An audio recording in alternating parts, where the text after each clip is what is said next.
India China में तनाव के बीच चीन के विदेश मंत्री वांग यी इस हफ्ते आएंगे भारत। नमस्कार, स्वागत है आप सभी का दी ऑटरिंग में। चीन के विदेश मंत्री वांग यी अगले कुछ दिनों में कथित तौर पर भारत यात्रा पर दिल्ली पहुंच रहे हैं। 2 वर्ष पहले लद्दाख में वास्तविक नियंत्रण रेखा LAC पर हिंसक झड़प के बाद चीन के किसी वरिष्ठ नेता की यह पहली भारत यात्रा होगी। हालांकि दोनों पक्षों की ओर से आधिकारिक तौर पर इस बात की पुष्टि नहीं हुई है। साल 2020 की गर्मियों के बाद से ही भारत और चीन के बीच संबंधों में तनाव रहा है। वर्ष 2020 में लद्दाख में कई जगह पर चीन के सैनिकों की घुसपैठ के कारण गलवान घाटी में एक अभूतपूर्व टकराव हुआ था। इसमें 20 भारतीय सैनिक शहीद हुए थे और कई चीनी सैनिक मारे गए थे। दोनों देशों की सेनाओं ने अब तक कई दौर की बातचीत की है, लेकिन इसमें कोई सफलता नहीं मिली है।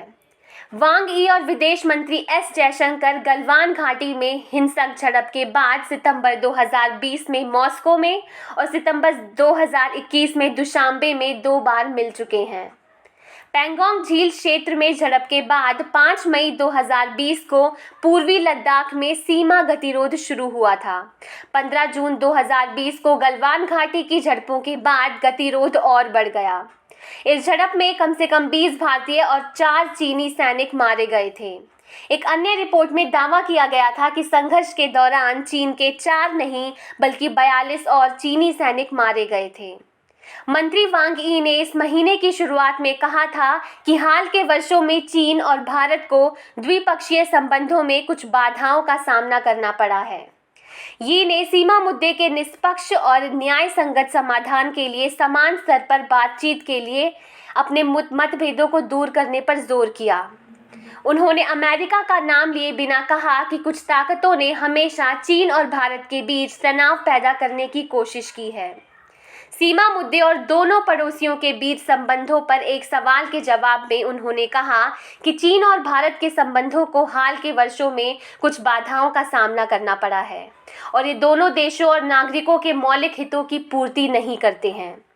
श्री जयशंकर ने पिछले महीने जोर देकर कहा था कि भारत लद्दाख सीमा मुद्दे पर चीन के साथ पूरी स्पष्टता के साथ बातचीत कर रहा है।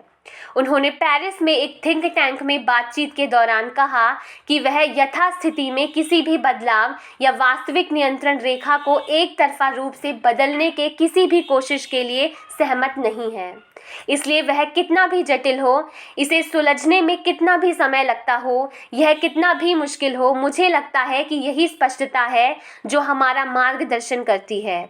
चीन के विदेश मंत्री वांग यी ने कहा था कि चीन और भारत को प्रतिद्वंद्वी के बजाय भागीदार होना चाहिए। धन्यवाद। आज के लिए बस इतना ही।